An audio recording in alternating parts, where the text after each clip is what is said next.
자, 그래서 우리가 지난 시간에 굉장히 이제 중요한 말씀들을 드렸던 부분을 다시 한번 복습하면서 진행을 하겠습니다. 그래서 지난 시간에 우리가 배웠던 세 가지 개념, 지금 요 일반화라는 개념하고요.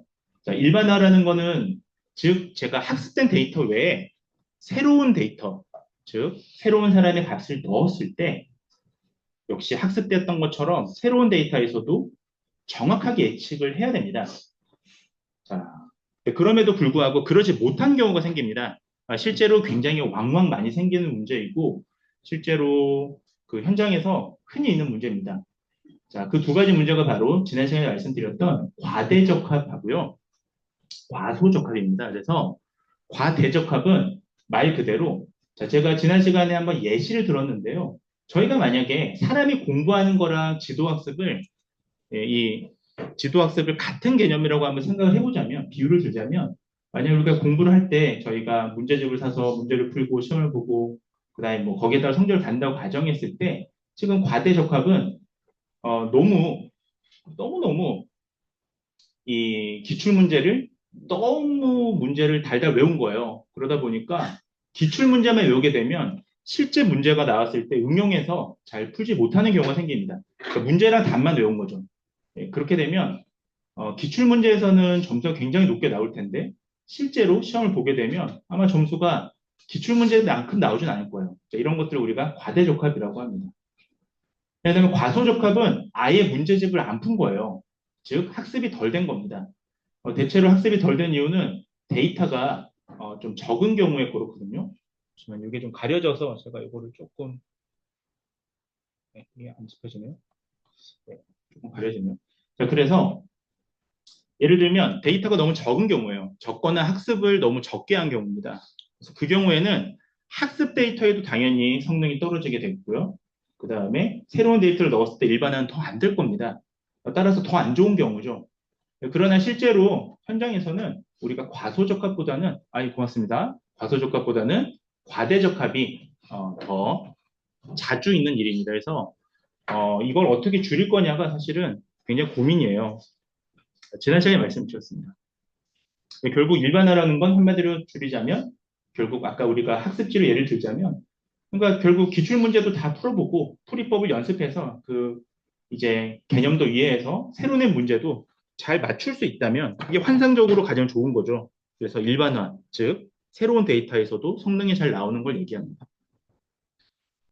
자, 그래서 우리가 이것을 중요한 개념이라서 제가 선으로 좀 말씀을 드렸었습니다. 그래서 지금 보시게 되면 요 까만 선들은 실제 데이터입니다. 실제 사람의 데이터고요. 예컨대 우리가 부모의 키를 가지고 자식의 키를 예측하는 하나의 회귀 모델을 만든다고 했을 때, 자, 지금 이거는 어느 정도 아주 지금 일치하진 않지만 일치한다는 거는 이게 지금 잔차라고 말씀드렸잖아요. 잔차는 실제 값과 예측선의 값과의 요 사이, 즉 다시 말하면 오차죠, 오차. 자, 오차를 완벽하게 통제하지 않았습니다. 왜냐하면 얘도 오차가 있고요. 얘도 학습 데이터에서 오차가 있습니다. 그렇죠. 약간의 오차는 있죠. 그럼에도 불구하고 최적의 선을 하나 그은 겁니다. 이 경우에 새로운 데이터, 빨간색을 새로운 데이터로 가정한다면 새로운 데이터가 왔을 때 어느 정도 요 예측선에 부합되게 됩니다. 이 경우는 일반화가 잘 됐다라고 합니다. 즉 다시 얘기하면 새로운 데이터도 예측을 잘하는 거죠. 그러나 우리가 이제 오늘 조금 더 말씀드릴 편향이라는 문제와 분산이라는 개념이 있는데 이거를 가능한 수학적이지 않고 개념적으로 제가 설명을 드리려고 해요. 자, 그걸 이해하기 위해서 지금 이 일반화가 잘 되지 않았을 때의 현상을 다시 한번 우리가 그래프로 살펴보도록 하겠습니다. 지난 시간에 보셨던 거고요. 자, 지금 두 번째 이 그래프는 과대적합입니다. 지금 보시면 기존 데이터는 이 까만색입니다. 근데 지금 보시면 기존 데이터에 전혀 오차 없이 이렇게 곡선으로 이렇게 만들었죠.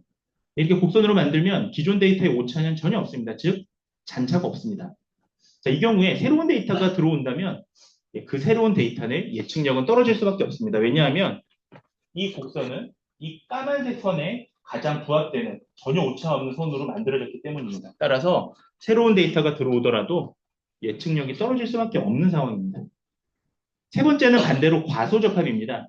이거는 지금 보시면 자, 이 우리가 회기선의 기울기라는 거는 너무 어렵게 생각하지 마시고요. 우리가 우리가 선형회기, 그러니까 이 직선의 경우에는 요 기울기라고 하는 게, 요걸 찾는 게 예, 계산하는 어떤 핵심인데, 요 기울기는 결국 영향력입니다.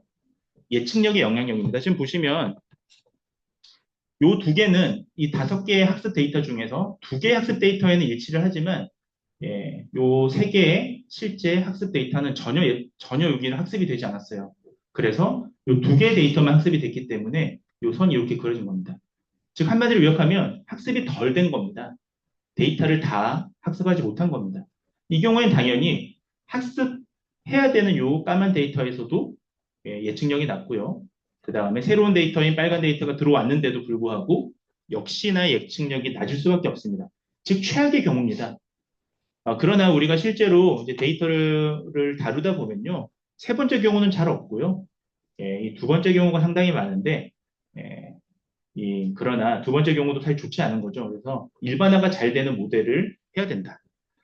그래서 우리가 오늘 배우실 리치 회귀와 라쏘 회귀 그리고 엘라스틱 넷은 이러한 과적합을 줄이는 그런 대표적인 회귀 모델입니다. 제가 뒤에서 설명을 드리겠습니다. 그러면 한마디로 지금부터는 어떻게 그러면 이거를 과대적합을 줄일 수 있느냐, 이 문제를 어떻게 그러면 해결할 것이냐, 요게 초점을 맞춰서 지금 말씀을 드리고자 합니다. 그러니까 우리가 데이터라고 하는 게 학습이라는 게 너무 많이 돼도 또는 너무 적게 돼도 문제는 항상 발생할 수밖에 없는데요.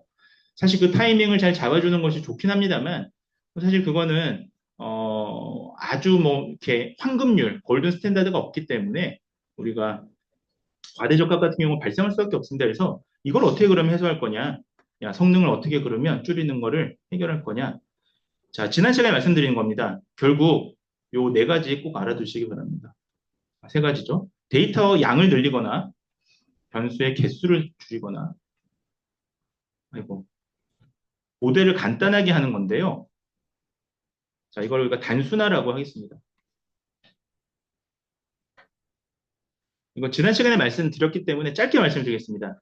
데이터의 양을 늘리게 되면 예를 들면 학습을 우리가 좀 더 일반적인 데이터를 학습하게 됩니다. 그러니까 우리가 조금 더 어려운 말로 통계학에서는 중심 극한 정리라고 합니다. 무슨 말이냐면 데이터 자체가 학습 데이터의 특성이 일반적인 사람들의 특성과 유사한 분포를 띠도록 데이터가 많아진다면 아주 대표할 수 있는 데이터가 돼버립니다. 따라서 데이터를 늘리는 건 굉장히 좋은데 문제는 데이터를 무한대로 늘릴 수가 없다라는 겁니다. 데이터는 한정돼 있잖아요. 자, 두 번째는 이거 뭐 어쨌든 좋은 방법이긴 합니다. 두 번째는 변수의 개수를 줄이는 겁니다. 우리가 굉장히 불필요한 변수가 많게 되면 아무래도 우리가 그것을 노이즈라고 하는데요. 그리고 필요한 변수를 시그널이라고 하는데 우리가 변수의 불필요한 노이즈, 소위 뭐 소음이라고 표현할게요. 그게 많아지면요. 이 계산도 오래 걸리지만 이런 잘못된 값들을 학습하게 됩니다. 따라서 핵심 변수만 예, 학습하는 즉 변수의 개수를 줄이는 이런 방법이 사용됩니다. 요거는 조금 어려운 표현으로는 우리가 특성공학이라 표현하기도 하는데요. 피처 엔지니어링이라고 해서 결국은 뭐 산업경영학과에서의 데이터 공학 관련 학과라든지 또는 저기 컴퓨터 공학과라든지 AI 뭐 관련 학과들에서는 특성공학이라고 해서 변수를 어떻게 줄이는지에 대해서 굉장히 많이 얘기합니다. 또 다른 말로는 차원 축소라는 말도 있습니다. 결국 차원 축소라는 말에 차원이 변수니까 결국 변수는 리덕션, 줄이겠다는 의미가 들어가 있죠. 이것도 뭐 좋은 방법입니다. 자, 그러나 또 다른 방법이 있습니다. 모델링으로 해결할 수 있는 세 번째 방법이 바로 모델을 단순하게 만드는 겁니다. 자, 요거는 제가 조금 여러분들한테 예시를 좀 들어볼게요. 자, 이건 핵심만 말씀드리면, 여러분들 공부를 하셔야 되니까 핵심만 말씀드리면, 소위 우리가 하이퍼 파라미터라고 하거든요. 그러니까 이것을 파라미터는 우리가 설정이잖아요. 모델에 어떤 특정 설정이 있습니다. 뭘 바꿔주거나 뭘 더 강하게 해주거나 또 약하게 해주거나 학습을 좀 줄이거나 하는 방법들이 있습니다. 소위 이런 것들을 우리가 좀 어려운 말로 하이퍼 파라미터라고 하는데요. 자, 이거를 이용해서 복잡도를 줄여주는 겁니다. 오늘 배우실 이제 위치 회귀와 낫소 회귀는 같은 맥락입니다. 이렇게 하이퍼 파라미터를 통해서 단순화해 주는 겁니다. 자, 예시를 한번 들어보겠습니다. 제가 여기 이게 판서가 되면 좋은데 여기 판서가 안 돼서 이걸로 좀 해볼게요. 잠깐만요. 지금 날씨가 굉장히 좀 더워서 잠을 제가 좀 많이 못 자가지고요. 좀 컨디션이 좀 굉장히 안 좋은데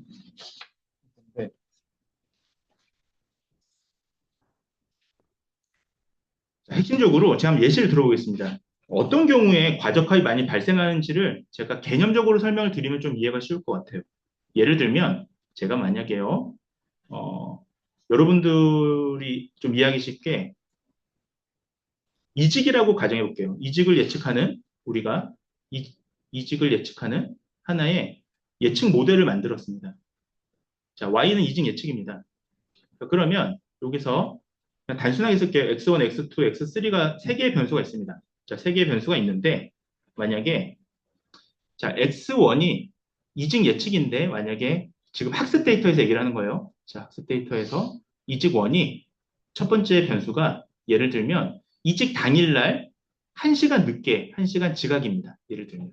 뭐 그럴 수 있죠. 예를 들면 이직을 하시는 분이 당일날 늦게 온다라는 거는 사실은 이건 약간 인과적인 거예요. 그 사람이 사실 이직을 마음을 먹고 이제 더 이상 안 되겠구나.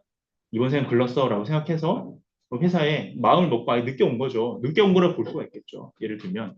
자, 이런 변수가 있습니다. 그 다음에 나머지는 뭐 예를 들면 그냥 평범한 변수인 성별이 있고 예를 들면 뭐 근속기간이 있다고 가정해 볼게요. 자, 이 경우에 이 지금 회귀식에서는 뭐가 문제냐면요.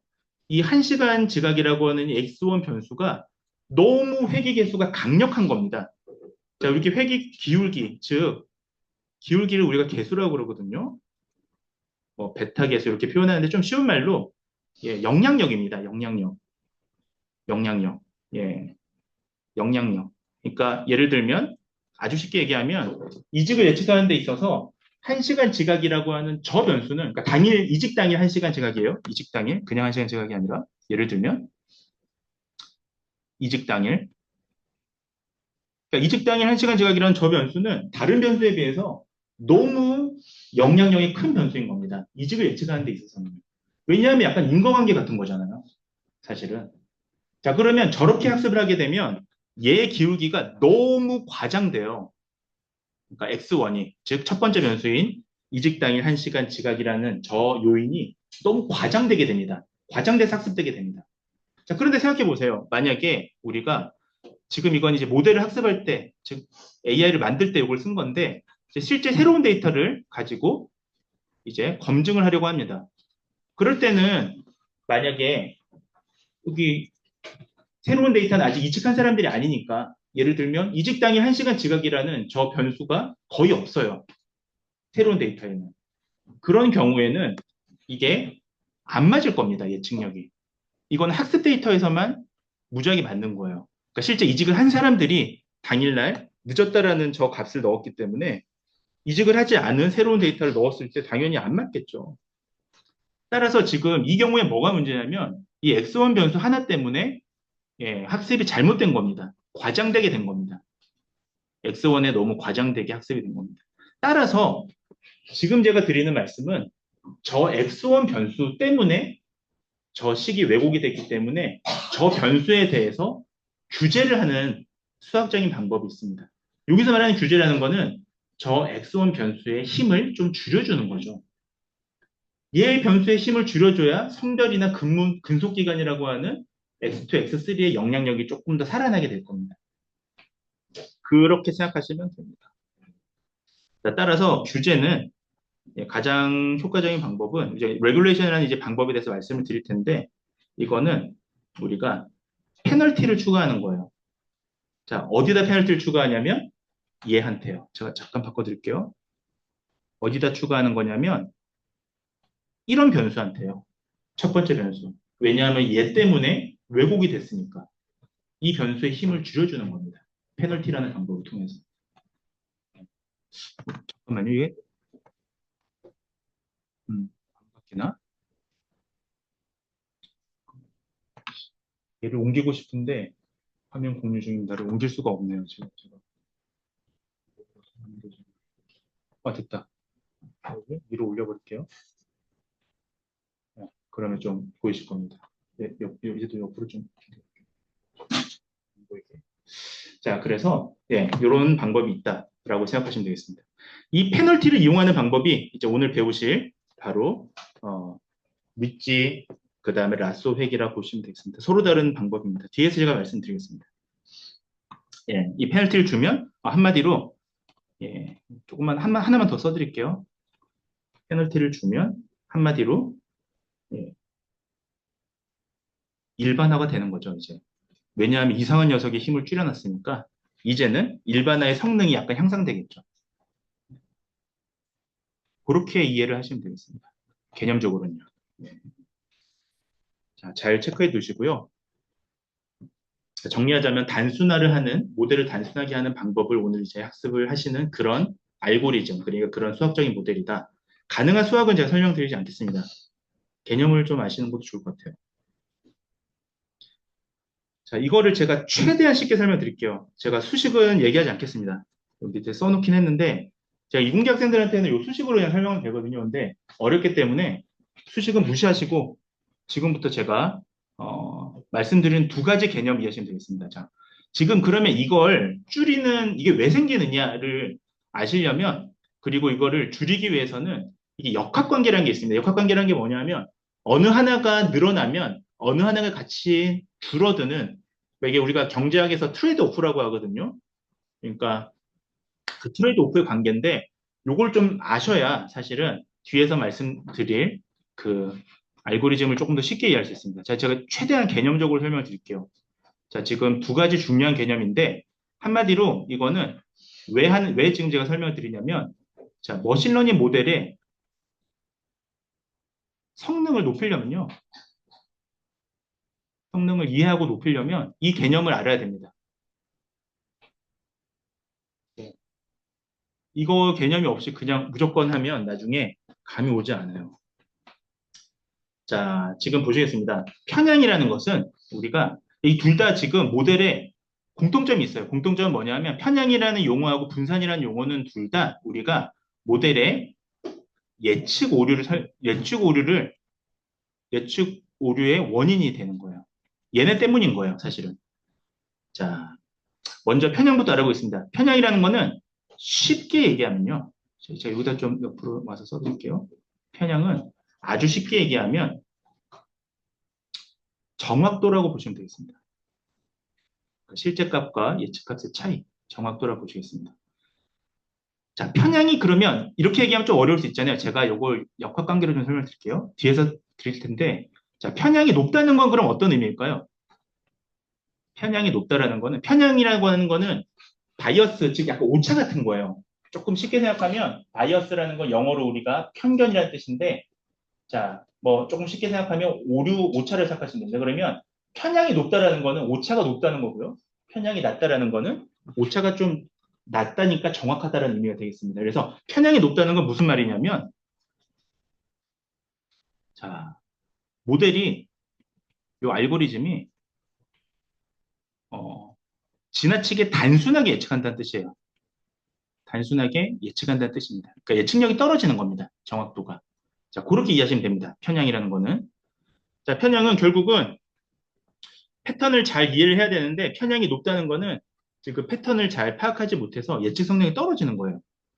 자, 그 다음에 분산이란 건 뭐냐면 자, 분산은 자, 일단은 요거 좀 적어 놓으세요. 제가 뒤에 어, 그 관역과 화살의 관계로 좀 설명을 다시 드리겠습니다.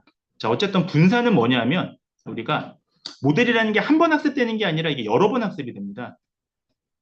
여러 번 우리가 학습될 때, 자, 얼마나 일관성이 있느냐.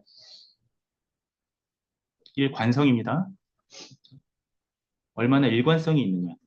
생각해 보시죠. 자, 모델이 매번 학습되고 새로운 데이터가 또 들어오면 또 학습되고 할 때마다 값이 비슷하게 나와야 될 거예요.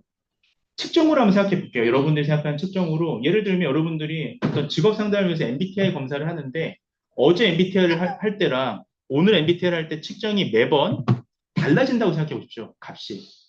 그러면 그건 일관성이 없는 거예요. 즉 분산이 높다는 거는 일관성이 떨어진다는 겁니다. 즉 변동성입니다.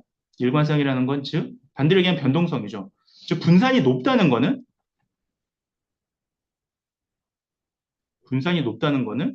예, 얘는 약간 복잡하게 학습된다는 뜻이에요. 왜냐하면 너무 정교하게 학습이 되니까 매번 값이 달라지는 겁니다. 자, 일단 이렇게 이해하시면 되겠습니다. 따라서 우리가 이 편향과 분산의 이런 어떤 균형을 맞춰야 돼요. 그러니까 이게 뒤에서 말씀을 드릴 텐데 편향이 높아지면 즉 복잡하게 학습이 되면 편향은 떨어집니다. 예, 그러니까 오차는 낮아져요. 아주 복잡하게 학습을 했으니까. 반대로 분산은 높아집니다. 요 관계인데 제가 뒤에서 설명드릴게요. 자, 그래서 한마디로 우리는 이 균형을 맞춰야 돼요. 예, 어디 균형을 맞춰야 되냐면 이 편향하고 분산의 균형을 맞춰야 됩니다. 자, 이 균형을 맞추는 방법이 이제 뒤에서 오늘 배우실 정규화, regulation이라고 하는데 결국 정규화는 페널티를 주는 방법이다라고 생각하시면 됩니다. 이렇게 이해하시면 되겠습니다. 자, 정리하자면 우리가 결국 오차가 생기는 이유는 그러니까 예측 오류가 생기는 이유는 결국 한마디로 다시 표현하자면 과소적 합이나 과대적 합이 생기는 이유는 바로 저 편향과 분산의 저 관계 때문입니다. 자, 그러면 이제 뒤에서 요 관계에 대한 역학관계를 한번 살펴볼게요. 그림으로 이해하시면 좋습니다. 그러니까 요 식으로 이해하시면 너무 어렵고요. 그림으로 한번 볼게요.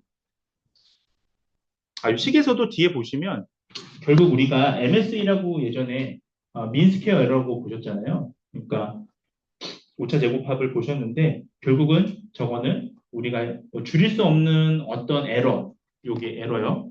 그러니까 어쩔 수 없이 식에서 발생할 수밖에 없는 에러, 그냥 편하게 들으십시오. 에러 플러스 바이어스 그리고 베어런스라고 식이 돼 있으니까 결과적으로 저 복잡한 식은요. 한마디로 얘기하면 우리가 어떤 값을 예측하는 모델을 만들 때 결국은 우리가 어떻게 관여할 수 없는 에러는 뭐 어쩔 수 없는 거지만 바이어스와 이제 저기 편향과 분산이 더해지기 때문에 얘의 관계가 역학관계라는 겁니다. 얘네 때문에 발생하는 거예요. 자, 그래서 그 뒤에서 한번 살펴보도록 하겠습니다. 자, 요걸 조금 보시면 이제 명확하게 조금 여러분들이 이해되실 거라 생각이 됩니다. 자, 지금 시각적인 예시로 한번 이렇게 볼게요. 요 식은 그냥 좀 무시하시고, 자, 지금 보시면 편향은 결과적으로, 이 어떤 내가 목표로 하는 그 목표 Y 값에 그 이 타겟에 얼마큼 멀어져 있느냐예요. 지금 보시면. 그러니까 정확도니까. 그러면, 자, 지금 보시는 레이저 포인터로 그냥 보시겠습니다. 자, 이게 지금 근데 문제는 편향과 분산은 이게 트레이드 오프, 역학관계입니다. 하나가 줄면 하나가 늘어나는 관계예요. 역학관계라는 거는, 트레이드 오프는. 자, 지금 보시면 요 그림은 가장 이상적인 그림입니다. 첫 번째 그림이에요. 보시면, 보세요. 베어런스, 즉 분산도 낮고, 바이어스, 즉 편향도 낮은 겁니다. 편향이 낮다는 건 정확한 거잖아요. 그렇기 때문에 여기 빨간색 관역에 얘는 잘 맞추고 있어요. 분산이 낮다는 건 일관적인 거잖아요. 그러니까 매번 쏠 때마다 이 관역을 잘 맞추는 겁니다. 일관적인 겁니다. 변동하지 않고. 자, 1번처럼 나오면 최상의 모델이라고 보시면 되겠습니다. 두 번째는 한번 보십시오. 두 번째는 자, 바이어스는 낮아요. 편견은 낮아요. 그러니까 대체로 관역에 지금 모여는 있습니다. 즉 얘는 정확도는 요 빨간색 요 10점 만점에 여기를 맞추는 게 정확도라고 한다면 그 주변에 있습니다. 즉 목표는 잘 잡고 있어요. 다만 분산, 즉 매번 할 때마다 일관성이 없는 거예요. 일관성이 분산이 높다는 거는 이렇게 변동성이 크다는 겁니다. 쉽게 얘기하면. 그러니까 첫 번째 그림처럼 중앙을 잘 맞춰야 되는데 맞출 때마다 어쨌든 관역이 조금씩 빗나가는 거죠. 매번 할 때마다. 자, 이 경우가 저기 편향은 낮지만 분산이 높은 경우입니다. 자, 세 번째 보시죠. 세 번째는 지금 보시면 로우 베어런스 그러니까 분산은 낮은데 하이 바이어스 그러니까 편향은 높은 겁니다. 자, 지금 보시면 편향이 높기 때문에 편향은 정확도라고 그랬잖아요. 자, 지금 여기 맞춘 요 구멍들을 보시면 예, 이렇게 돼 있습니다. 중심에서 이렇게 뭉쳐져 있습니다. 그렇죠? 네. 그러나 우리가 어, 로 베어리언스, 즉 변동성은 없어요. 지금 보시면 관역은 못 맞췄어요. 그러니까 얘는 원래 그 바이어스가 맞으려면 요걸 맞춰야 되는데 얘는 이쪽 저기 초점이 이쪽으로 맞춰진 거예요. 그러니까 잘못된 거죠. 정확도는. 그러나 분산 베어리어스는 보시면 지금 일관되게 지금 예, 변동성 없이 예, 가고 있습니다. 이 경우가 우리가 분산은 낮지만 즉 매번 유사하게 이렇게 관역을 맞추고 있지만 정확도는 떨어지는 거예요. 예, 지점이 잘못된 거죠. 네 번째는 뭐 최악의 경우입니다. 지금 보시면 편향도 높고 편향이 높다는 건 정확도가 떨어진다는 거예요. 편향도 높고 그 다음에 분산도 높습니다. 분산이 높다는 거는 일관적이지 않다는 겁니다. 변동성이 심하다는 겁니다. 보시면 관역도 엉뚱한 데 맞추고 있고 심지어 그 맞춘 지금 요 흔적도 매번 할 때마다 다릅니다. 광범위합니다. 자, 지금 이렇게 관계로 우리가 이해할 수가 있겠습니다. 따라서 우리가 최적의 상태를 이렇게 맞춰야 되는 그런 상황이 생깁니다. 그렇게 이해하시면 되겠습니다. 자, 그러면 우리가 앞에서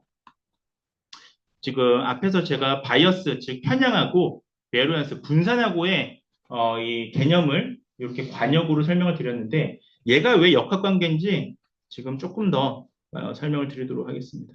잠시만요. 네. 자, 트레이드 오프라는 거는 우리가 좀 써드릴게요. 이제 사회과학에서 특히 경제학에서 많이 쓰는 용어예요. 우리가 트레이드 오프. 아마 들어보셨을 겁니다. 예를 들면 뭐 어느 한쪽이 올라가면 한쪽이 떨어지는 경우를 얘기합니다. 예를 들면 미국의 환율이 올라가면 증시가 떨어진다든지 뭐 둘 다 같이 올라가면 참 좋겠지만 보통 그런 서로 간의 역학관계에 있습니다. 자, 그러면 소위 한마디로 트레이드 오프를 조금 쉽게 설명하면 상충관계라는 거예요. 우리가 얘는 하나가 올라가면 하나가 떨어질 수 있는 이런 상충관계라는 겁니다. 따라서 서로 반대 방향으로 작용하잖아요. 따라서 둘 다 낮추기가 어려워요. 문제가. 예. 자, 이게 그래서 좀 우리가 어, 자, 편향하고 네, 분산을 그냥 위에다 써드릴게요. 편향하고 분산을 둘 다 낮출 수가 없어요. 불가능해요, 사실은. 예. 동시에 둘 다 낮출 수가 없습니다. 자, 우리가 왜냐하면 우리가 모델을 단순하게 만들면 편향이 높아져요. 그래서 예측 정확도가 떨어집니다. 그리고 뭐 저기 반대로 복잡도를 높이게 되면 정확도는 올라가지만 분산은 다시 높아져서 예측력이 또 불안정해집니다. 그러니까 어쨌든 지금 중요한 거는 상충관계라는 거예요. 예. 자, 지금 여러분들이 이제 시험을 위해서 또 좀, 그러니까 중간고사, 기말고사를 위해서 공부를 하셔야 되니까 지금 요 슬라이드에 있는 내용들은 잘 우리가 체크를 하셔야 됩니다. 다만 이거를 우리가 의미를 모른 채 일단은 암기하시기보다는 지금 이론 관계다라는 좀 내용들을 이해하시면서 보시면 좋겠습니다. 자, 베로렌스, 즉, 이 분산이라는 게 높아지면 과적합이 발생되는 거고요. 자, 왜냐하면 분산은 우리가 얼만큼 모델을 복잡하게 만드냐에 관여되어 있기 때문입니다. 네. 자, 그 다음에 바이어스 편향이 높아지면요. 이거는, 예, 편향은 이게 단순한가에 대한 문제거든요. 편향이 높아지면 어떻게 됩니까? 얘는 정확도가 떨어져요. 여기 지금 그러니까 잘 설명하지 못하는 문제가 발생해요. 그러니까 이런 문제가 생기는 거예요. 그러니까 둘 다 낮추고 높일 수가 없습니다. 따라서 우리가 적절한 균형점, 이걸 찾자라는 게 그간의 AI 연구자들이 지난 2, 30년간 연구했던 그런 포인트가 되겠습니다. 자, 그럼 이걸 어떻게 적절한 균형을 찾을 거냐? 여기에 대한 답이 지난 한 30년간 연구에 따라서 요 회귀 모델에서는 바로 정규화라는 아까 말씀을 드렸던 어떤 벌점을 주는 페널티가 우리 벌점이잖아요. 이 한국말로는 벌점이고 영어로는 페널티를 주는 이 방법입니다. 제 뒤에서 좀 말씀을 드릴게요. 자, 제가 지난 시간에 요까지 설명하고 마쳤던 요거는 좀 미리 보여드렸던 것 같은데, 자, 요 그림을 한번 보십시오. 개념을 한번 볼게요. 수학으로 보면 좀 어려우니까 우리가 개념으로 보시면, 자, 지금 이게 하나의 우리가 요 점점점점은 첫 번째는 요 그래프는 점점점점은 실제 데이터 값이고요. 사람들의 값이고, 자, 지금 우리가 이렇게 이 값을 줄이는 예측선 하나 그었다고 가정해 봅시다. 선형으로요. 네, 뭐 일반적인 우리가 선형외기 모델의 모양이라고 볼 수 있는데, 두 번째 거를 한번 보십시오. 세 번째 거. 세 번째 거는 보시면 이거를 곡선의 모델로 다 이 점을 하나씩 다 이어버렸어요. 이게 대표적인 과적합입니다. 과대적합입니다. 네. 이렇게 되면 이거는 분산이 높아질 수밖에 없습니다. 소위 데이터가 일관적이지가 않아요. 그러니까 새로운 데이터를 넣으면 그 예측력이 좀 떨어집니다. 예, 너무 왜냐하면 이 데이터에만 학습이 돼 있으니까. 그래서 얘를 우리가 생각해 보세요. 우리가 주식이나 환율을 생각할 때 환율이라는 건 시시각각 변합니다. 한 시간 단위로도 변해요. 그러나 우리가 시간별 환율을 보기보다는 우리는 환율을 예측하기 위해서 하루나 주간 환율을 보잖아요. 왜냐하면 뭐, 이론적으로는 분당 환율도 볼 수 있겠죠. 1분, 1분 단위에. 그걸 보는 게 의미가 없습니다. 그런다고 해서 그 다음 그 1분 후에 환율을 예측하기 어려워요. 그런 것보다 차라리 하루씩의 단위, 주식도 마찬가지고 요 거리를 보는 게 낫습니다. 지금 그래서 세 번째 그림의 과적합을 어떠한 수학적인 방법을 줘서 이렇게 바꾼 거예요. 두 번째 그림으로. 자, 지금 두 번째 그림은 어떤 차이가 있냐면, 보시면, 자, 앞에 지금 하나하나 다 요 학습 데이터를 다 학습하면서 너무나 세부적으로 학습된 거를 얘는 느슨하게 바꿨죠. 이거를 우리가 통계학에서는 특히 이제 통계학에서 아리마 모델이라는 게 있습니다. 그러니까 이게 시계열 모델인데요. 예를 들면 우리가 어떤 환경이라든지 미세먼지라든지 이런 것들을 우리가 시간 단위로 이렇게 측정해서 계산을 해야 되는데 너무 이거를 막 분 단위, 초 단위로 하면 하지 않고 이거를 스무딩이라고 해서 스무딩 우리나라 말로는 뭐라고 그러죠? 스무딩 평화라고 하나? 그러니까 평활화. 그러니까 이거를 약간 요렇게 너무 지나치게 학습한 거 약간 평탄하게 바꿔주는 거예요. 스무스하게. 우리 스무스한다는 표현을 쓰잖아요. 스무딩. 그래서 스무딩 기법이라고 합니다. 그렇게 바꿔준 겁니다. 이렇게 되면 약간의 정확도는 떨어지지만 대신에 과적합이 줄어들죠. 그렇죠. 그래서 아까 말씀드렸다시피 트레이드 오프라는 게 약간의 정확도는 떨어질 수밖에 없습니다. 이렇게 되면. 이 세 번째 게 훨씬 더 정확할 수 있죠. 그러나 일관성, 분산은 얘가 더 낮은 거죠. 즉 새로운 데이터를 넣었을 때 얘는 그래도 요 예측선에 어느 정도 부합될 수가 있는 겁니다. 이러한 관계다라고 생각하시면 좋겠습니다. 자, 정교화 개념을 제가 조금 계속 반복해서 말씀을 드려서 예, 하지만 이제 반복을 하다 보면 좀 여러분들이 조금 이제 귀에 익숙해지실 것 같아요. 그래서 우리가 정교화 개념을 조금 더 구체적으로 살펴보자면 한마디로 우리가 과적합을 우리가 방지하고 일반화 성능을 높이자라는 거예요. 그러니까 이게 특히 정교화는 지금 우리가 살펴보시는 거는 우리가 과소적합도 있고 과대적합도 있었잖아요. 근데 얘는 과대적합을 줄이는 겁니다. 요거는 조금 체크해 주십시오.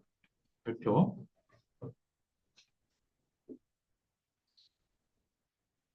감소의 초점. 이렇게 적어 드릴게요. 자, 과대적합을 줄이는 거예요. 얘는. 자, 지금부터 말씀드릴, 다시 중요한 겁니다. 지금 굉장히 중요한 말씀을 드렸는데, 지금 말씀드릴 우리가 정규화를 이용한 이제 회귀 모델들을 이제 오늘 수업의 후반부에서 리치, 라쏘, 엘라스틱 넷을 말씀을 드릴 텐데, 하나같이 과대적합을 줄이는 거예요.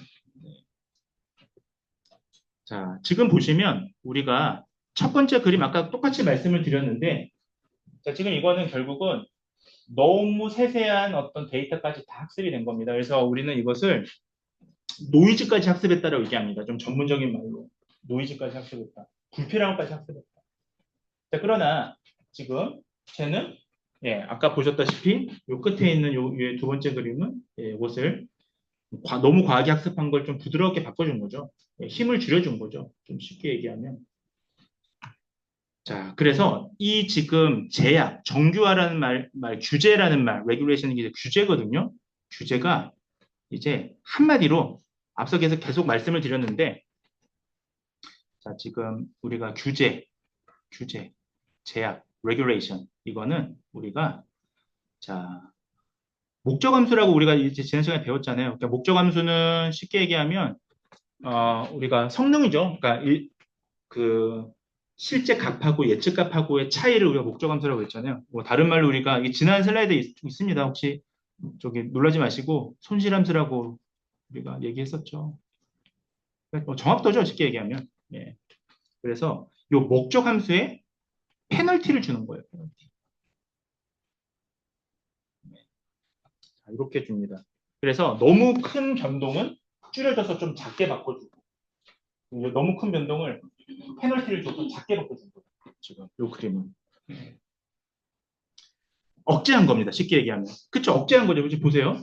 제가 왜 억제라는 표현을 썼냐면 제가 수학식으로 얘기하지 않고 자 보세요. 지금 너무 지금 미세하게 이렇게 지글지글 이렇게 학습된 거를 약간 완만하게 얘네들이 벌칙을 줘서 완만하게 이렇게 바꿔준 겁니다. 자, 그렇게 이해하시면 되겠습니다. 자, 그렇게 되면 앞서 제가 말씀드렸던 내용인데 자, 앞서 제가 말씀드렸던 내용인데 지금 요 식으로 지금 보지 마시고 이걸 이제 미니마이즈 줄였다라는 거거든요. 그러니까 이렇게 뭐 식으로 보지 마시고 한마디로 자, 한마디로 개념적으로 말씀드리면 개념적으로 말씀드리면 지금 특정 변수의 그러니까 특정 변수 특정 뭐 x1이든 x2든 특정 변수에 우리가 과도한 개수를 그러니까 개수라는 게 이게 예측역이에요. 그러니까 베타 값 같은 거예요. 그러니까 소위 지금 그러니까 뭘 예측할 때 가장 큰 예측력, 성능을 가지는 이게 이제 과도하다면 이 괴수를 크기를 작게 만드는 거예요. 네, 이렇게만 이해하시면 되겠습니다. 네, 이게 핵심이다. 그렇게 말씀드리면 되겠습니다. 자, 지금 53분인데 우리가 잠깐만요. 잠깐 쉬셨다가 왜냐하면 이제 뒤에서부터 좀 얘기가 길어질 것 같아서 이제 모델링을 말씀을 드려야 되니까 알고리즘 말씀을 드려야 되니까 잠깐 쉬셨다가 너무 길게 쉬지 않고 좀 5분만 쉬었다가 58분에 시작하도록 하겠습니다. 네, 그래서 우리가 결과적으로 정리를 하자면 결국은 이 제약이라는 걸 통해서 지금 목적 함수 우리가 이런 손실 함수에 대해서 페널티를 주는 거다. 뒤에서 좀 말씀드리겠습니다. 그래서 특정 변수가 너무 과하다면 이렇게 과하게 학습이 됐다면 걔네들을 조금 힘을 빼주는 거다라고 말씀드렸습니다. 자, 그러면 거기에 대한 이제 기법을 세 가지를 말씀드릴 건데요. 그리고 우리가 실습 때 한 번씩 이것들을 우리가 모델링을 할 겁니다. 할 건데 제가 우리가 지금 배우실 모델이 리치 회기, 리그레이션 회기잖아요. 리치 회기, 회기자를 빼고 라쏘 회기, and 엘라스틱 넷이라고 하는 겁니다. 요 3번 엘라스틱 넷은 결론만 말씀드리면 1번하고 2번을 합친 거라고 보시면 되는데 뒤에서 제가 간단하게만 좀 설명을 드릴게요. 너무 어렵지 않게. 자, 그래서 지금 처음 우리가 요 순차적으로 지금 세 가지를 배울 텐데 첫 번째 우리가 배우실 이 리치 회기 모델은 기본적으로 우리가 일반적으로 이렇게 선형 회기 모델에서는요, 우리가 과적합이 발생할 수가 있습니다. 그래서 얘를 과적합 문제를 완화시키는 그런 방법이다라고 보시면 되겠습니다. 자, 그래서 여기 특히 독립 변수들 사이에 높은 상관관계가 발생하는 경우라면 리치 회기를 사용해서 영향을 줄일 수 있다라고 일단은 체크를 꼭 해주십시오. 중요한 얘기입니다. 자, 지금부터 이제 설명을 좀 드리도록 하겠습니다. 자, 얘 개념은 요건데요. 요 지금 훈련 정확도라고 되어 있는 트레이닝 액큐러시라고 되어 있는 건데 이게 좀 식이 약간 깨졌네요. 제가 이게 여기 수식이 이게 슬라이드가 완벽하지가 않아갖고 PPT 프로그래밍. 자, 요건데 요걸 좀 쉽게 말씀을 드릴게요. 요걸 좀 어렵게 말씀드리면 너무 어려우니까 좀 쉽게 말씀을 드릴게요.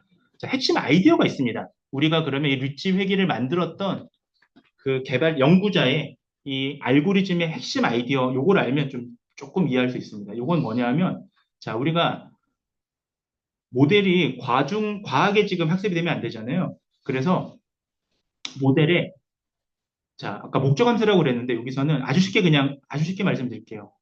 회귀계수.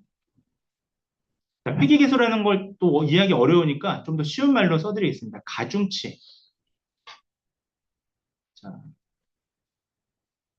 제곱합에 요거 좀 체크해 주세요. 왜냐하면 이게 리치 회귀랑 뒤에서 말씀드린 라쏘 회귀의 결정적인 차이입니다. 그냥 단순히 제곱합에 가중치를 제곱한 합에 페널티를 부여하는 거예요.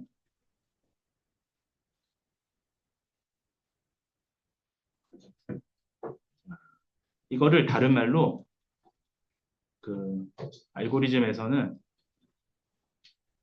L2 정규화라고 합니다. 이건 어쩔 수 없이 외워야 됩니다. L2 정규화라고 합니다. 우리가. 자, L2 정규화라고 합니다. 자, 회귀계수라는 거는 우리가 이게 예를 들면 y가 있으면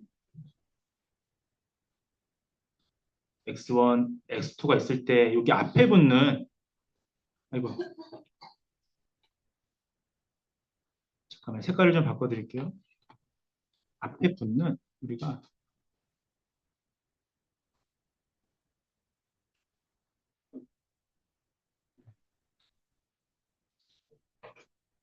제가 지금 W라고 표시했는데 원래 회귀계수는 베타입니다. 그러나 어쨌든 W로 가중치를 웨이트라고 우리가 표현하잖아요. 자, 가중치 즉 x 앞에 붙는 곱하기 한 값이에요. 그러니까 아주 쉽게 얘기하면 지금 y가 아까 이직 예측 모델이고 우리가 이직을 예측하기 위해서 변수를 두 개를 썼는데 뭐 뒤에 x2는 뭐 그냥 요 뒤쪽 변수는 그 근속 기간인데 앞에가 퇴사 당일날 1시간 지각이라는 변수를 썼다면 얘는 직접적인 원인이 되니까 요 붙은 가중치가 굉장히 클 거라고요. 요 수치가. 예. 요 가중치가 높다라는 거는 y를 예측하는 데 있어서 이게 굉장히 높다라는 겁니다.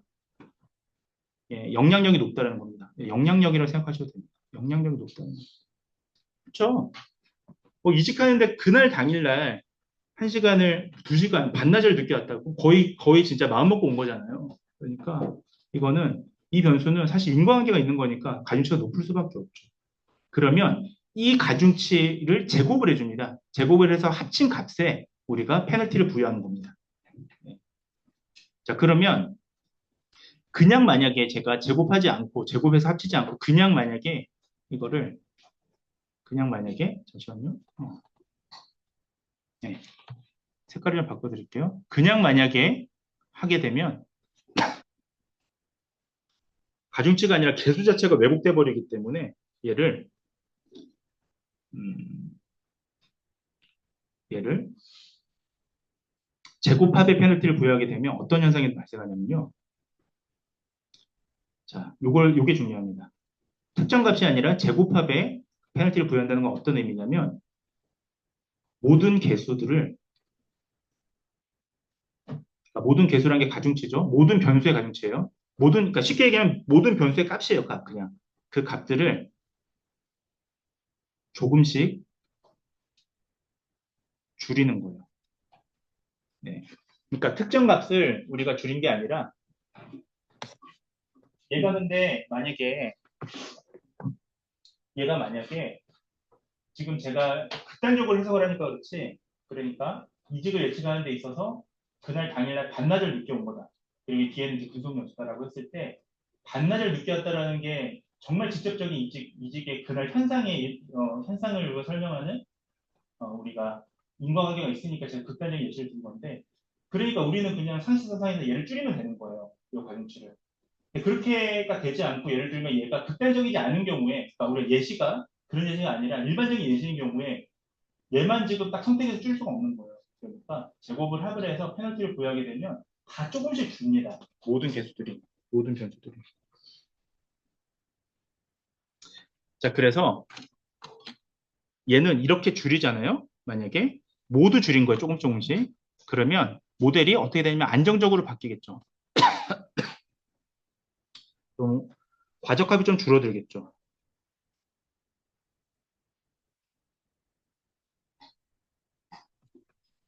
자, 제가 이거를 그림으로 보여드릴게요. 앞에 그 잠깐 제가 잠깐 돌려볼게요. 필기하시는 분들 죄송한데 잠깐 돌려볼게요.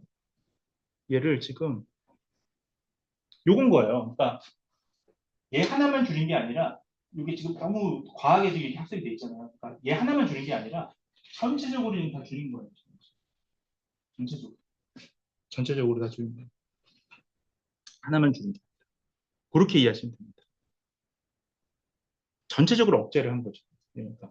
그래서 제곱합을 썼다. 그 정도 이해를 하시면 되겠습니다. 자, 그러면 얘가 그러면 모델을 지금 하나 더 중요한 거 있어요. 하나 더. 자, 지금 모델이 안정화가 됐잖아요. 모든 변수를 조금씩 줄였으니까.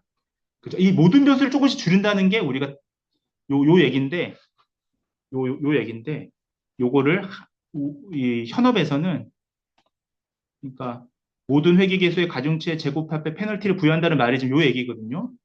요 얘기를 현업에서 너무 길잖아요. 모든 회계계수 가중치를 제곱합에 페널티를 부여하겠습니다. 이렇게 얘기하지 않고 줄여서 L2 정규화를 하겠습니다. 라고 표현하는 겁니다. 그래서 한마디로 요약하면 리치 회계 모델은 L2 정규화를 쓰는 겁니다. L2 정규화가 뭐냐? 모든 회계계수의 즉 회계계수는 가중치고요. 모든 값에 그러니까 변수 값에 제곱합의 페널티를 부여한다. 무슨 말이냐? 모든 개수를 한 변수가 아니라 모든 개수를 조금씩 줄여가는 거예요. 다. 그러면 모델이 안정적으로 변화된다. 하나 더 아셔야 됩니다. 여기서. 그러면 이렇게 하면 어떤 우리가 효과를 얻게 되느냐? 그게 중요한데요. 어떤 우리가 효과를 얻게 되느냐? 그걸 좀 말씀드리겠습니다. 이렇게 하게 되면 얘의 가장 큰 핵심인데요. 그러니까 L2 정규화로 모든 변수들의 영향을 좀 줄이게 되면 자, 여기 변수들 사이의 상관관계를 줄일 수가 있죠. 왜 이렇게 두꺼워졌지? 신기하네. 잠깐만요. 어떻게 했지? 어? 잠깐만요. 이거 잠깐만요. 어떻게 한 거지? 세게 누르면 이렇게 되네. 신기하네. 자, 모든 변수의 높은 상관관계를 줄인 겁니다. 이거를 우리가 한마디로 다중 공선상이잖아요. 우리가 이전에 얘기했던. 이거 좀 안 좋다. 잠깐만요. 여기 있다. 예, 다중 공선성을 줄일 수 있어요.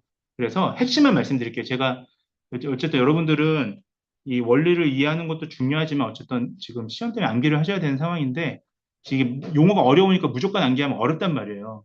네, 고충이잖아요. 그러니까 그래도 이해를 하면서 암기하면 그나마 좀 나은데 자, 한마디로 얘기하자면 L2 정규화는 결국은 모든 개수를 줄인 거니까 변수들 사이에 상관성이 높은 경우에도 효과적이다. 즉, 다중공선성을 줄이는데 효과적인 거예요.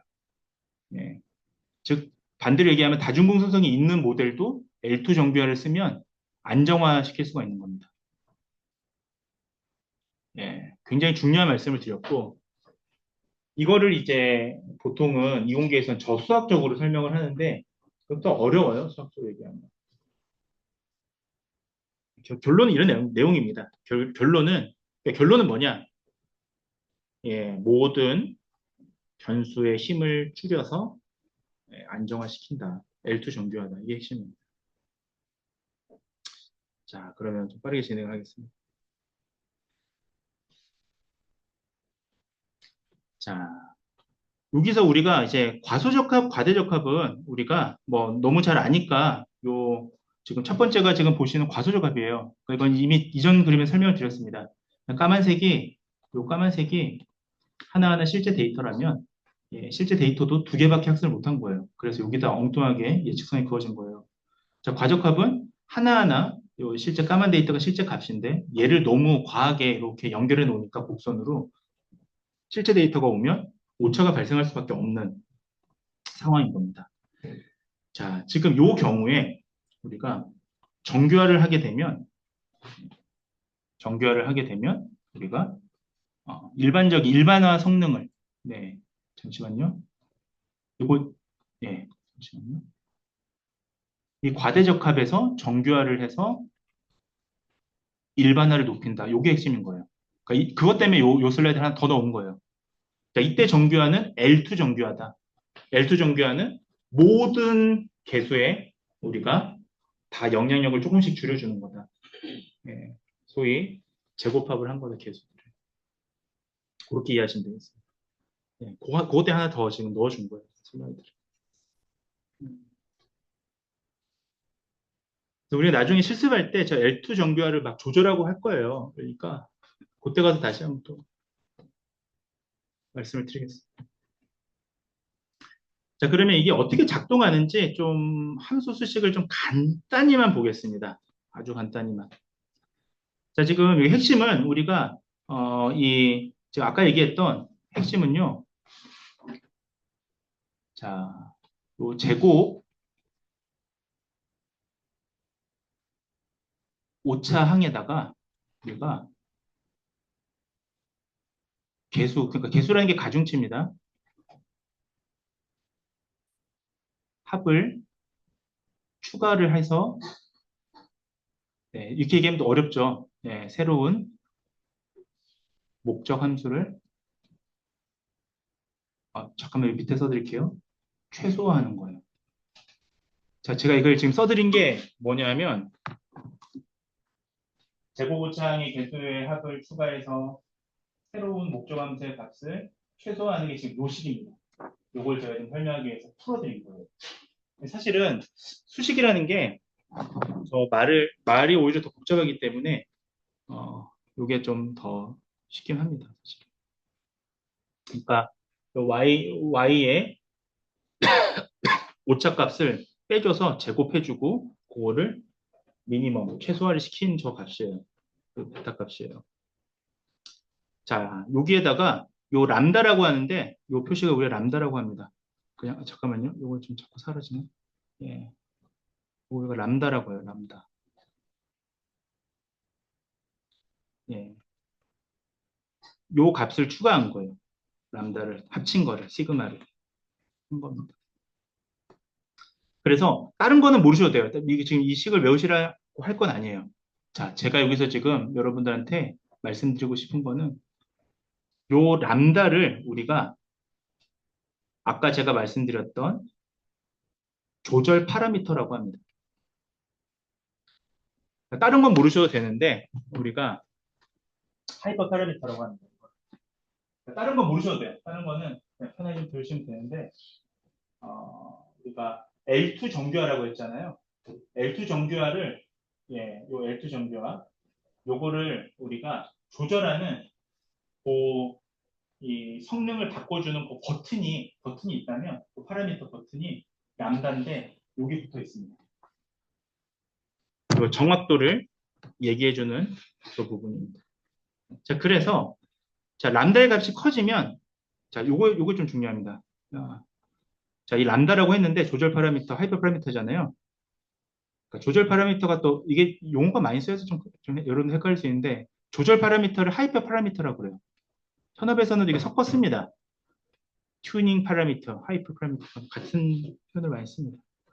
자, 중요한 건 제가 여기서 조금 체크를 해드릴게요. 중요한 건 잠깐만요. 펜 색깔. 중요한 건 써드려야지. 중요한 건 자, 잠깐만요.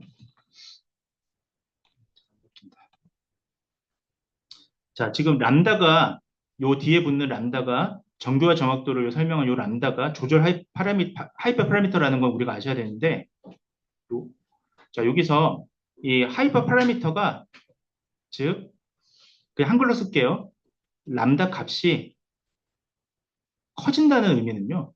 우리가 요거 중요합니다. 왜냐하면 우리가 나중에 실습할 때 요 값을 막 변화시킬 거거든요. 람다 값이 커진다는 거는 우리가 페널티의 강도가 결론적으로 말씀드리면 페널티의 강도가 커지는 거예요. 자, 왜냐하면 제곱합에 주어지는 지금 요 페널티를 더 많이 주는 거거든요. 람다가. 그러니까 람다 값을 크게 준다는 우리 나중에 실습할 때 람다 값이 커지면 페널티가 더 커집니다. 페널티가 커지면 어떻게 돼요? 우리가 결론적으로 보면 페널티가 커지면 결국 그 개수, 그러니까 우리가 변수 하나하나, 저거 안 바뀌나? 그 변수 하나하나에 붙는 그 값이 더 억제가 되겠죠. 예. 자, 지금 여러분들 잘하고 있습니다. 지금 굉장히 어려운 얘기인데, 지금, 그래도 어떻게든 지금 잘 필기도 하고, 잘하고 있어요. 지금 한 8분 응선 넘어왔어요, 지금. 좀 어려울 수 있는데, 충분히 이해도 하고, 어려울 수 있는데, 지금 8분 응선 넘어왔습니다. 자, 요 개수의 값이, 잠깐만요. 잘 안 써진다. 개수가 억제. 잠깐만요. 네, 개수가 억제. 그러니까 개수라는 게 x값에 붙어 있는 그 가중치예요. 그러니까 x값의 영향력이 줄어든다는 거예요. 람다 값이 올라가면. 그래서 이걸 정리하자면, 자, 리치 회귀 모델은 우리가 L2 페널티, 아까 앞서 말씀드렸던 이 L2 페널티를 쓰는데, L2 페널티의 핵심은 람다 값입니다. 그래서 우리가 실제로 어떤 뭐 파이썬을 쓰던 뭘 하던 뭐 특히 또 여러분들이 파이썬 말고도 이렇게 그래픽으로 할 수 있는 AI 모델들도 있거든요. 그때 이렇게 람다라고 요 기호가 표시가 돼요. 이게 요런 기호가 있습니다. 람다라는 기호가. 이게 실제로 나중에 여러분들이 뭐 애저 같은 모델을 그러니까 좀 쉽게 말씀드리면 클릭으로 하는 뭔가를 하더라도 요 표시가 있단 말이에요. 요게 요 리치 회귀 모델에서 전체적인 페널티의 강도를 우리가 조절해주는 버튼이다라고 생각하시면 됩니다. 그래서 요 람다가 값을 키워주면 페널티 강도가 커지니까 예, 각 x에 붙은 가중치들의 값이 억제가 되면서 한마디로 과적합이 줄어들겠죠. 예, 거기까지 써드릴게요. 가중치 개수가 억제되면 어떻게 됩니까? 과대적합이 줄어든다. 예. 자, 요런 이제 상황이 되어 있습니다. 그러니까 과대적합이 줄어드니까 일반화 성능이 높아지는 겁니다. 그렇게 이해하시면 되겠습니다. 잘하고 있어요. 여러분들 지금 어려운 내용이에요. 어려운 내용이고 여러분들뿐만 아니라 이거를 뭐 공대학생들이 가르쳐도 이해하기 어려워해요. 사실은 어려워하는데 그래도 우리가 이걸 알고 돌리는 거라 모르고 돌리는 거라 예, 천지 차이입니다. 그래서 내용들 잘 정리해 주시면 잘하고 있습니다. 자, 람다 그 얘기입니다. 그걸 제가 다시 한번 예, 그림으로 좀 말씀을 드렸습니다. 그래서 요 베타 앞에 붙은 요 람다가 쉽게 얘기하면 페널티예요. 그리고 요 그러니까 그냥 쉽게 얘기해준 거예요. 그래서 얘가 하이퍼 파라미터인데 그러니까 하이퍼 파라미터라는 거는 얘를 조절하면 예, 페널티가 더 늘어난다는 겁니다. 그래서 람다 값이 커지면 큰 람다 값은 더 많은 페널티를 준다. 예, 더 많은 페널티를 주니까 얘는 규제를 더 많이 준다. 이런 표현을 씁니다. 예, 람다 값을 적게 주면 규제가 좀 적게 준다. 이렇게 우리가 표현을 씁니다. 그래서 이게 람다 값을 크게 높인다라는 거는 이 앞에 결국 람다를 표현하기가 어려운데 페널티 값을 더 크게 준다라는 거는 한마디로 우리가 과적합을 과대적합을 우리가 더 강하게 억제할 때 가려졌나? 네, 강하게 억제할 때 쓰는 거예요. 예. 이거는 좀 더 약하게 억제하는 거예요. 예. 규제가 낮다는 거는 과대적합을 약하게 억제. 예, 이렇게만 이해하시면 되겠습니다. 자, 그러면 자, 제가 한번 문제를 내볼게요. 어렵게 생각하지 마시고 만약에 만약에 if 만약에 자, 우리가 람다 람다가 0이라면 어때요? 만약에 정리하려면 앞에 붙는 이 람다라는 놈을 람다라고 하기 좀 어려운데 페널티인데 그냥 페널티의 값인데 페널티의 값이 크면 규제를 더 억제를 많이 하는 거예요. 그러니까 과대적합을 더 강하게 억제해 주는 거고 페널티의 값이 작으면 규제를 좀 약하게 주는 거니까 과대적합을 좀 약하게 해주는 건데 만약에 람다 값이 0이라면 만약에 우리가 if 만약에 람다 값이 0이라면 이거 무슨 의미일까요? 규제를 전혀 안 한다는 거잖아요. 그쵸? 람다가 0이라면 규제를 전혀 안 하니까 얘는 그냥 일반 선형획이랑 똑같은 거예요. 그렇잖아요. 우리가 이게 람다라는 게 어렵게 생각하지 마시고 페널티를 생각한다면 페널티를 전혀 안 주는 거면 이 리치 회계에는 의미가 없는 거예요. 그냥 일반적인 회기, 손으로 긋는 회기랑 동일한 개념이 돼버립니다. 자, 그래서 우리는 요 람다라는 거를 하이퍼 파라미터라고 부르는 게 그 모델을 결정하는 데 있어서 얘를 조절을 해주는 거거든요. 그래서 튜닝 파라미터, 하이퍼 파라미터라고 부르는데 그게 이 람다가 되는 거고요. 얘를 적절하게 조절해주는 그 적정한 값을 찾아야 돼요. 우리가 나중에 좋은 모델을 만들기 위해서는. 왜냐하면 너무 벌점을 많이 줘도 안 되고 너무 벌점을 적게 줘도 안 되니까 얘를 조절해 가면서 성능을 찾아가면서 모델을 보통 만듭니다. 하이퍼 파라미터라는 건 그 모델마다 좀 달라요. 어쨌든 저기 루이치 얘기에서는 회계에서는 요 람다 값이다. 이렇게 생각하시면 되겠습니다. 자, 조금만 더 하고 지금 같은 내용들을 제가 좀 반복하고 있는데 잠깐만요.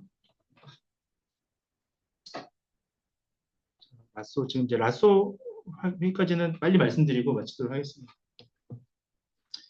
자, 지금 네, 그 내용이에요. 계속 지금 그 내용을 반복하는 거니까 그렇게 보시면 됩니다. 그래서 요 경계선, 즉 요 최적의 값을 람다 값을 찾아가는 요 지금 궤적을 제가 그냥 표시를 해놓은 겁니다. 그래서 가장 좋은 값을 찾는 게 좋다. 그래서 넘어가도록 하겠습니다.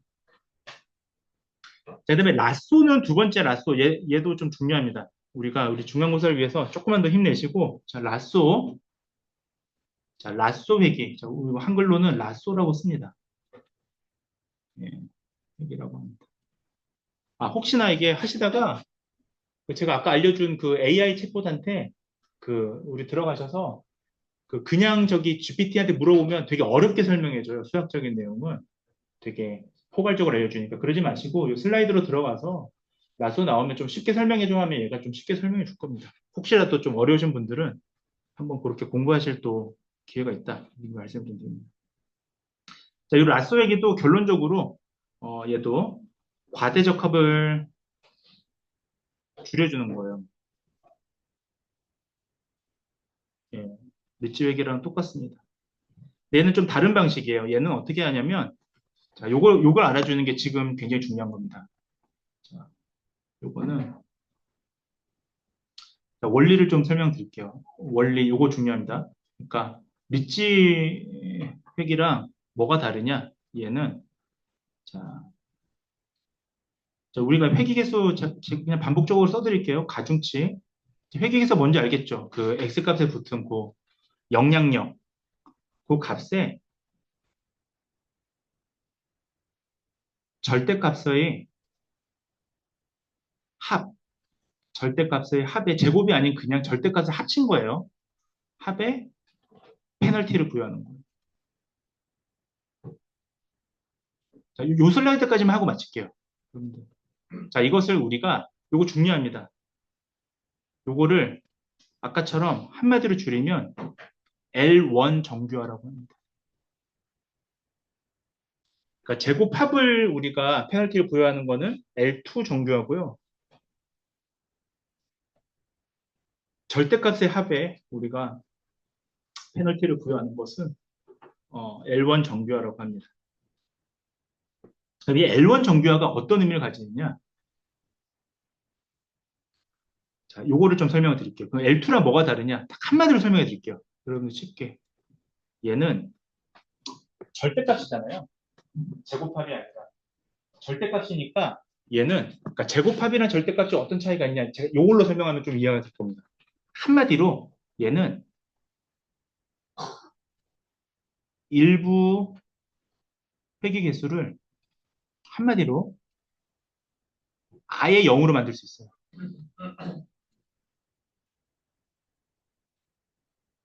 예, 이게 결정적인 차이입니다. L2는 조금씩 다 줄여주는 거예요. 그러다 보니까 특정 변수만 0으로 만들 수가 없어요. 줄면 다 줄 거 아니에요. 근데 얘는 특정 변수 하나만도 줄일 수가 있습니다. 0으로 아예. 예. 한마디로 이게 뭐냐? 여러분들 더 이해하기 쉽게 한마디로 L1이란 건 어떤 의미냐? 요걸 정말 중요한 거예요. 좀 부디 체크해 주시기 바랍니다. 요거 하나 건져 가시면 이 말이 뭐냐? 한마디로 불필요한 변수를 제거하는 거예요. 근데 이 불필요한 변수를 어떻게 제거하느냐? 자동적으로. 예, 이게 핵심입니다. 자, L2는 정말 쉽게 얘기하면 모든 변수를 다 힘을 조금씩 줄여주는 거고요. L1은 그게 아니라 절대값이니까 하나만을 선택해서 0으로 아예 만들어 볼 수 있어요. 0으로 만든다는 건 그 변수를 뺀다는 얘기예요. 근데 그거를 제가 이 변수 빼야지가 아니라 수학적인 계산에 의해서 가장 불필요한 변수 하나를 뺄 수도 있는 겁니다. 자동적으로. 예. 이거를 그래서 뭐라고 하냐면 L1 요것도 같이 알아두세요. 예. 지금 제가 굉장히 최대한 쉽게 지금 설명드리려고 엄청나게 지금 노력을 하고 있는 거예요. 그러니까 아마 여러분들이 온라인 강의를 들으시던 뭘 들으시던 그 무엇을 들으시던 아마 이렇게 설명하시는 분 거의 없을 겁니다. 아마 되게 어렵게 설명들 많이 하시는데 한마디로 L1 정비화는 여기까지 왔습니다. 이제 요 하나 하고 이제 마치도록 하겠습니다. 거의 다 왔어요. 90% 왔어요. 자, 이걸 뭐라고 하냐면 잠깐만요. 모니터가 판서를 할 수 있으면 좋겠네요. 잠깐만요. 이거를 한마디로 잠깐만요. 됐다. 한마디로 자, 이거를 피처 셀렉션 변수 선택이라고 해요. 이제 뭐 컴공이나 조금 데이터 다뤄보신 분들은 아마 이런 용어 많이 쓰셨을 겁니다. 피처 셀렉션 변수 선택. 이 변수 선택이 알고 보면 자동적으로 불필요한 변수를 빼주는 거거든요. 그게 사실은 우리가 L1 정교화라고 볼 수가 있습니다. 네. 지금 요 관계 굉장히 중요한 거니까 요 슬라이드는 꼭 정리하시기 바랍니다. 자, 그래서 마지막으로 정리하고 또 마무리 짓겠습니다. 자, 마지막으로 정리하면 우리가 규제의 두 가지 방법이 있고요. 자, L2 우리가 정교화랑 그 다음에 특정 변수를 아예 제거할 수 있는 L1 정교화 그리고 모든 변수를 일정하게 힘을 줄일 수 있는 규제를 페널티를 줄 수 있는 L2 정교화까지 배우셨습니다. 자, 라쏘 그 다음에 L2는 리치 획이고요.